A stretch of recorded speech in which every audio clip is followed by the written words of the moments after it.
ആയിരിക്കാമല്ലോ. ആമേൻ. സ്തോത്രം. ഈ പ്രാരംഭമാസം 13-ാമത്തെ ദിവസം ദൈവത്തിൻ്റെ വലിയ മഹത്വം കണ്ട് ദൈവനാമത്തെ ഉയർത്തുവാൻ സർവശക്തനായ ദൈവം ഒരവസരം കൂടെ തന്നല്ലോ. അത് ഓർത്ത് കർത്താവിനെ സ്തുതിക്കുന്നു. ഇന്ന് പകലിൽ ദൈവസന്നിധിയിൽ കടന്നു വന്നിരിക്കുന്ന എല്ലാ അഭിഷിക്തന്മാർക്കും അഭിഷിക്തമാർക്കും കർത്താവിൻ്റെ നാമത്തിൽ സ്നേഹവും ക്രിസ്തീയ വന്ദനവും അറിയിക്കുന്നു. ഈ പകലിൽ ആമേൻ അല്പനിമിഷം ചിന്തിപ്പാൻ ആമേൻ സങ്കീർത്തനങ്ങളുടെ പുസ്തകം 5-ാമത്തെ അധ്യായം അതിൻ്റെ 1-ാമത്തെ വാക്യം വായിക്കുന്നു. സങ്കീർത്തനങ്ങൾ 5 അതിൻ്റെ 1. യഹോവേ, എൻ്റെ വാക്കുകൾക്ക് ചെവി തരയണമേ, എൻ്റെ ധ്യാനത്തെ ശ്രദ്ധിക്കണമേ. വളരെ അനുഗ്രഹിക്കപ്പെട്ട ഒരു ദൂതാണ്. ശക്തമായി ദൈവത്തിൻ്റെ ഭക്തനായിരിക്കുന്ന ദാവീദ് ദൈവത്തിൻ്റെ സന്നിധിയിൽ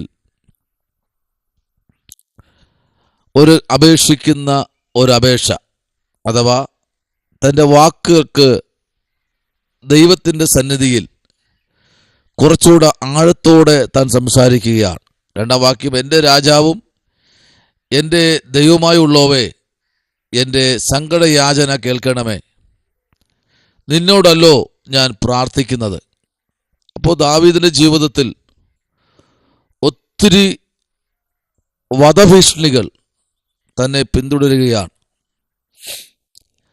ആമേൻ. താൻ അറിയാത്ത കാര്യങ്ങൾ, താൻ പറയാത്ത കാര്യങ്ങൾ ശത്രുക്കൾ പറഞ്ഞ് തന്നെ വേദനിപ്പിക്കുന്ന അനുഭവത്തിലേക്ക് ദിനം പ്രതി ശത്രു ഇങ്ങനെ ശക്തമായി മുമ്പിലോട്ട് വരുമ്പോൾ തൻ്റെ ഭക്തൻ പറയുന്ന അല്ലെങ്കിൽ പ്രാർത്ഥിക്കുന്ന വാക്കുകളാണ്, എൻ്റെ രാജാവും എൻ്റെ ദൈവമായുള്ളവേ, എൻ്റെ സങ്കടയാചന കേൾക്കണമേ. എന്തായിരിക്കും തൻ്റെ സങ്കടയാചനകൾ? ആമേൻ. 8-ാമത്തെ വാക്യം പറയുന്നു, യഹോവേ, എൻ്റെ ശത്രുക്കൾ നിമിത്തം നിന്റെ നീതിയിൽ എന്നെ നടത്തണമേ. അപ്പോ ഒത്തിരി ശത്രുക്കൾ ദാവീദിന് നേരെ എണീക്കുക. ഈ പ്രഭാതവേളയിൽ ആരോടൊക്കെയോ ദൈവാത്മാവ് അതിശക്തമായി സംസാരിക്കുകയാണ്. മുട്ടുമടക്കാൻ ഈ പകലില് മനസ്സുണ്ടെങ്കിൽ ചില ശത്രുക്കളുടെ ആരവത്തെ ഇല്ലാതാക്കുന്ന ഒരു രാജാവ് നമ്മുടെ ഇടയിൽ ഇന്ന് പകലില് ഒരു അത്ഭുതം ചെയ്യാൻ പോകുകയാണ്. ദാവീദിന് വേണമെങ്കിൽ ആൾക്കാരെ വിടാം.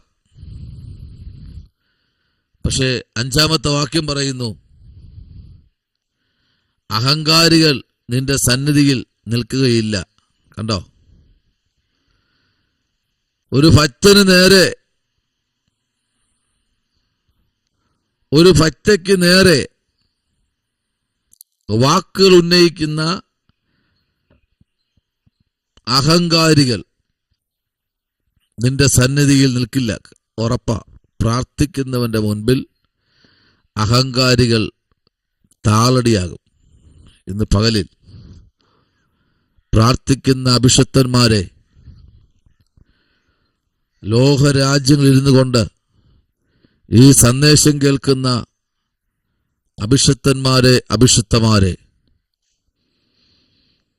ഏത് വേദനയിലായിരുന്നാലും പ്രാർത്ഥിക്കാൻ ഇന്ന് പകലിൽ നമുക്ക് തയ്യാറാകാം. അഭിഷേകമുള്ള ഒരു ദൈവപൈതലിനെ തകർക്കാൻ ഒരു ശത്രുവിനും കഴിയത്തില്ല എന്ന് ദാവീദ് തെളിയിക്കുകയാണ്. സ്തോത്രം. ഇന്ന് പകലിൽ 7-ാം വാക്യം പറയുന്നു, ഞാനോ നിന്റെ കൃപയുടെ മഹത്വത്തിൽ നിന്റെ ആലയത്തിലേക്ക് ചെന്ന് നിന്റെ വിശുദ്ധ മന്ദിരത്തിന് നേരെ നിങ്കിലേക്കുള്ള ഭക്തിയോടെ ആരാധിക്കും. കണ്ടോ? ദൈവത്തെ ആരാധിക്കാൻ മുട്ടുമടക്കിയാൽ സ്തോത്രം, ശത്രുക്കൾ നിന്റെ മുൻപിൽ തോൽക്കും. ആമേൻ, ഹല്ലേലൂയ. അതാണ് ഒന്നാമത്തെ വാക്യം പറഞ്ഞത്. യഹോവേ എൻ്റെ വാക്കുകൾ പ്രൈസ് ദി ലോർഡ് ചെവി തരേണമേ. സ്തോത്രം, എൻ്റെ വാക്കുകൾക്ക് ചെവി തരേണമേ. വളരെ പ്രാർത്ഥനയോടിരിക്കുന്ന ദാവീദിന്റെ ജീവിതത്തിനകത്ത് ശത്രുക്കൾ ഒത്തിരി, ദൈവത്തിലെ അഭിഷേകം പ്രാപിക്കുന്ന നിന്റെ എൻ്റെ ജീവിതത്തിൽ ഒത്തിരി പ്രതികൂലങ്ങൾ ശത്രു അഴിച്ചുവിടും. പക്ഷേ അതിൻ്റെ മധ്യത്തിൽ പ്രാർത്ഥനയോടെ നിൽക്കുകയാണെങ്കിൽ, ആമേൻ, ദാവീദിന്റെ ജീവിതത്തിൽ ദൈവം ചെയ്ത അതേ അത്ഭുതം ഈ ചൊവ്വാഴ്ച പകലിൽ നിങ്ങളുടെ ജീവിതത്തിൽ ദൈവം ചെയ്യും. Praise the Lord, hallelujah.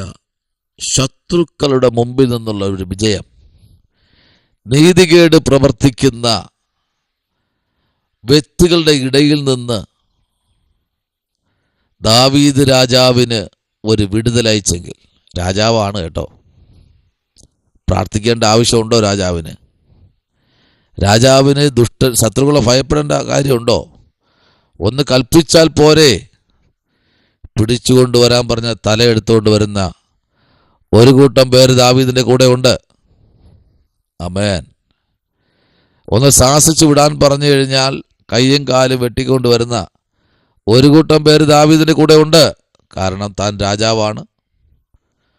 പക്ഷേ ഇന്ന് പകലിൽ ദൈവകുഞ്ഞെ, ദാവീദിനറിയാം, ഞാൻ ശത്രുക്കളുടെ നേരെ കൈ നീട്ടിയാൽ ആമേൻ അവർ യുദ്ധത്തിനൊരുങ്ങും.